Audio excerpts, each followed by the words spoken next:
मी चॅनलवरती कोणत्याही प्रकारच्या टिप्स किंवा माझा कोणताही प्रीमियम ग्रुप नाही. माझे सर्व व्हिडिओ जे असतात ते एज्युकेशनल पर्पजसाठी असतात. जय हिंद मित्रांनो, मी दीपक पुन्हा एका नवीन व्हिडिओमध्ये तुमचं सर्वांचं खूप स्वागत आहे. तर मित्रांनो, आज निफ्टीचा फायनल जो क्लोज आला तो आला 24,610 वरती. 24,610 वरती आजच्या दिवशी निफ्टीने फायनल क्लोज दिला. आणि आजचं आपलं ॲनालिसिस जे असणार थोडं छोटं असणार आहे. म्हणजे मी काही कारणास्तव ॲनालिसिसचा व्हिडिओ छोटा बनवतो आहे. म्हणजे आपण जे पण ॲनालिसिस या ठिकाणी करणार ते आता फक्त डेली टाईम फ्रेमवरती, जसं आपलं ॲनालिसिस होत असतं बघा, त्यामध्ये आपण 5 मिनिटांमध्ये पण काही महत्त्वाचे लेवल बघत असतो. ते ॲनालिसिस आपण आजच्या दिवशी करणार नाही आहे. तर आजच्या दिवशी पण मार्केटमध्ये काय झालेलं होतं, ठीक आहे, मार्केटमध्ये वरच्या लेवलपासून थोडं सेलिंगचं प्रेशर आपल्याला येताना दिसलेलं होतं सकाळच्या वेळेला. पण नंतर मार्केट थोडं रिकवर झालं. म्हणजे जी महत्त्वाची लेवल होती बघा 24,575, ही लेवल आपल्यासाठी इंट्राडेमध्ये एक सपोर्टचं काम करत होती. ती लेवल मार्केटने ब्रेक केलेली होती आणि जवळजवळ 24,500पर्यंत मार्केट जाऊन पोहोचलेलं होतं. आणि आपण ॲनालिसिस केलेलं होतं की 24,500च्या खाली मार्केटने जायला नको. एक तो सायकोलॉजिकल सपोर्ट असतो आणि त्याचं महत्त्व असतं, हे नेहमी मी तुम्हाला सांगत असतो की एक सायकोलॉजिकल लेवल जे असते ती कसं सपोर्टचं काम करते, रेजिस्टन्सचं काम करते, हे मी नेहमी तुम्हाला सांगत असतो. आणि तसं पण ही जी लेवल होती ही पहिले आपल्यासाठी रेजिस्टन्सचं काम करायची बघा. पहिले रेजिस्टन्स बनत होती, ती आता नंतर सपोर्टचं काम करणार. आणि हे जे प्राईस फॉर्मेशन होतं आहे, म्हणजे मार्केट जसं वरती जातं आहे, ज्या वेव्जने जायला पाहिजे हे तुम्हाला समजलेलं असेल आता, की मार्केट इथं वरती गेलं, खाली आलं, पुन्हा वरती गेलं, पुन्हा ह्या लेवलला आलं, इथे सपोर्ट घेतला.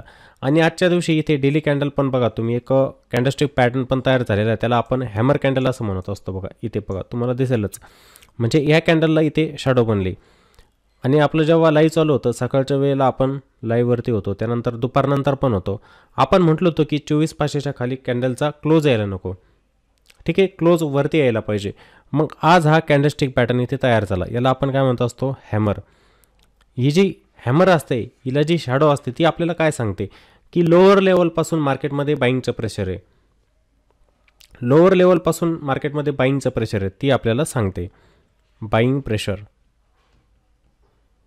मग आता येणाऱ्या ट्रेडिंग सेशनमध्ये असं पण होऊ शकतं की मार्केट इथून कंटिन्युअसली वरती जाणार. हे जे फॉर्मेशन होतं आहे प्राईसचं, हायर आहे हायर लोचं फॉर्मेशन, अशा पद्धतीचं स्ट्रक्चर बनवत मार्केट वरती पण जाऊ शकतं. पण अजून पण सांगता येत नाही मार्केटमध्ये काय होईल. आपलं ॲनालिसिस चुकू शकतं, आपण मार्केटमध्ये चुकू शकतो, हे नेहमी लक्षात ठेवायचं आहे.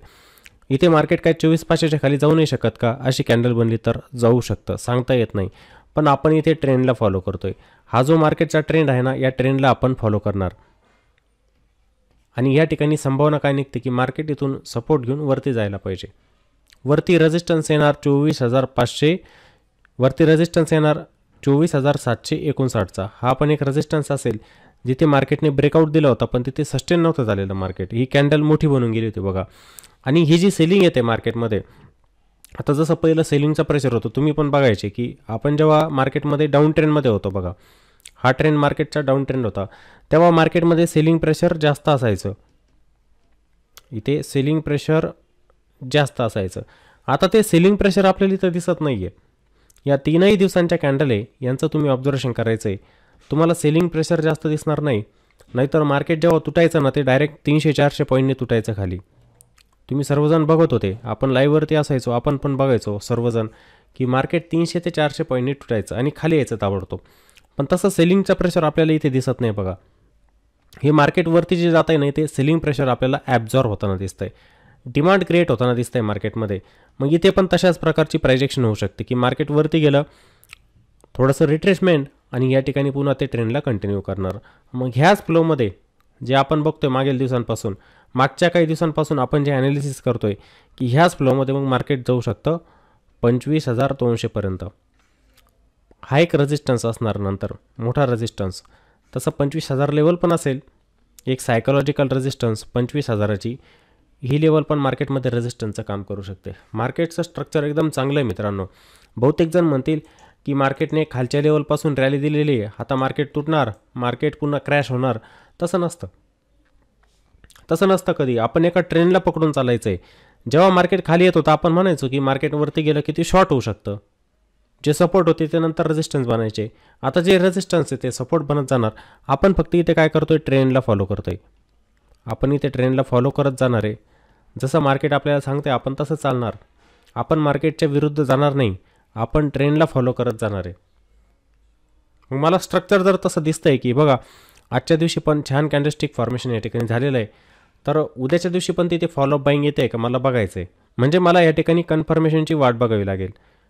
कन्फर्मेशन मला मिळत गेले की मी म्हणणार की मार्केट त्या ट्रेंडला पकडून चाललेलं आहे. तसं आजच्या दिवशी मार्केटमध्ये जर बघितलं आपण तर एवढं काही सपोर्ट नव्हता. आय टीचा सपोर्ट होता, फक्त आय टी चालत होतं. त्यानंतर PSU फ्लॅटमध्येच होतं. रिलायन्समध्ये पण बाईंग नव्हती एवढी खास. रिलायन्स पण आजच्या दिवशी वीकच होता. FMCG पण सध्या वीकच चाललेलं आहे. FMCGमध्ये पण बाईंग येत नाही आहे. डिफेन्सचे स्टॉक जर आपण बघितले, डिफेन्स पण वीकच होतं. डिफेन्समध्ये पण काही बाईंग नव्हते आजच्या दिवशी, थोडं वीकच होतं. बँकिंगमध्ये नंतर थोडीशी बाईंग आलेली होती शेवटी 3 वाजेच्या आसपास बँकिंगमध्ये थोडी बाईंग यायला लागली. नाहीतर बँकिंगचे स्टॉक पण थोडे वीकच होताना दिसले होते आपल्याला. काही मिड कॅपचे स्टॉक होते त्यांच्यामध्ये बाईंग होती चांगल्या प्रकारची. मिड कॅप स्मॉल कॅप पण निगेटिव्ह झालं होतं, पण नंतर त्यांच्यामध्ये पण बाईंग यायला लागली. मार्केट आपल्याला हळूहळू सुधारताना दिसतंय. स्मॉल कॅप इंडेक्स बघा ऑल टाईम हायपर्यंत जाऊन पोहोचलेला आहे.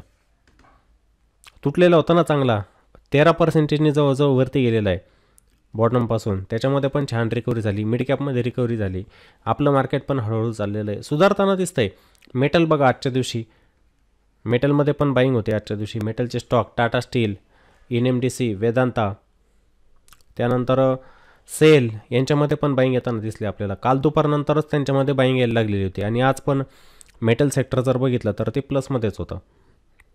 तर हळूहळू सुधारणा होणार मार्केटमध्ये, असा विचार मनामध्ये नका आणू की मार्केट एकदा चाललं की अशा मोठमोठे कॅन्डल बनवतच वरती जाणार. तर असा प्राईसचा बिहेव होतच नसतो मित्रांनो. असं नसतं जात मार्केटवरती. ते थांबत जाणार. एक रॅली दिली, थोडं थांबणार, थोडं रिट्रेसमेंट देणार, पुन्हा बाईंग येणार त्याच्यामध्ये. अशा प्रकारचं स्ट्रक्चर बनवतच मार्केटवरती जात असतं. स्टॉकमध्ये पण आपण अशाच पद्धतीने काम करायचं. रिव्हर्सल दिसला स्टॉक बाय करायचा, टार्गेट मिळतं आहे एक्झिट करून टाकायचं. ETF असतात, खाली दिसत आहे बाय करत चालायचे, प्रॉफिट मिळतं आहे सेल करत चालायचे, पुन्हा बाय करायचे, खाली येते पुन्हा बाय करत चालायचे. लेवल असतात त्या लेवलला फॉलो करत चालायचं. प्रत्येकाने लेवलला फॉलो करत चाला. बघा तुमची काम करण्याची पद्धत बदललेली असणार पूर्णपणे. रँडम फक्त काम करायचं नाही आहे. बहुतेक जण जे मार्केटमध्ये रँडम काम करतात ना, ते करायचं नाही, सोडून द्या. थोडं शिका आणि थोडंसं स्मार्ट पद्धतीने काम करत चला. बघा तुमची ट्रेडिंग स्टाईल म्हणतो ना आपण, ती पण बदलून जाणार.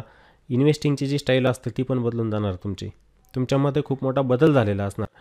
त्यामुळे तर म्हणतोय की प्रत्येकाने स्टॉक मार्केट शिकलं पाहिजे, त्याचा अभ्यास केला पाहिजे.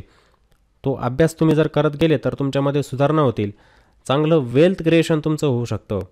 चांगला पैसा तुम्ही भविष्यामध्ये पण बनवू शकतात. पण त्यासाठी तुम्हाला स्टॉक मार्केटचा अभ्यास करावा लागेल.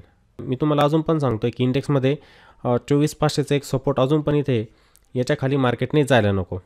ठीक आहे, आज तर इथून बाउन्स घेतलेला आहे मार्केटने, त्याच्या खाली गेलंच नाही मार्केट. 24,500च्या खाली गेला असतं तर लॉंग अनवाइंड झाले असते.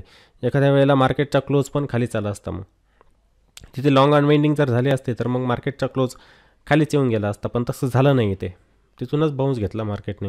तर आत्ता जे मार्केटचं स्ट्रक्चर बनलेलं आहे त्यानुसार मार्केट इथं वरतीच जायला पाहिजे. शेवटी मार्केट सुप्रीम असतं मित्रांनो. आपण मार्केटमध्ये चुकू शकतो, त्याच्यामध्ये व्हायला काही पण होत असतं. आपण मार्केटचं ॲनालिसिस करायचं आहे. जो पण तुम्ही स्विंग ट्रेडिंगसाठी स्टॉक निवडताय त्याचं ॲनालिसिस करत चला प्रॉपर. योग्य लेवलला मिळत असेल तरच स्टॉकला बाय करा, नाही तर करू नका. असं नाही की तो जाईल वरती, आपण म्हटलं म्हणजे नाही जाणार. आपल्याला तसं काही साईन दिसलं तर मग आपण तो स्टॉक बाय केला पाहिजे.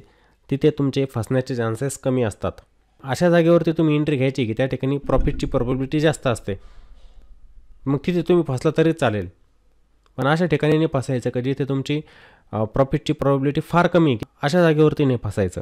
ठीक आहे, तर माझ्या मते तुम्हाला इंडेक्समध्ये लेवल समजलेले असतील. आपलं ॲनालिसिस आज एकदम शॉर्ट होतं आहे, काही कारणास्तव मी फक्त छोटासा व्हिडिओ बनवतो आहे. ठीक आहे, व्हिडिओ जर सर्वांना आवडलेला असेल तर व्हिडिओला नक्की लाईक करायचं आहे, व्हिडिओला कॉमेंट पण करा आणि व्हिडिओला जास्तीत जास्त शेअर पण करायचं आहे. चला तर मग पुन्हा भेटूया एका नवीन व्हिडिओमध्ये. जय हिंद.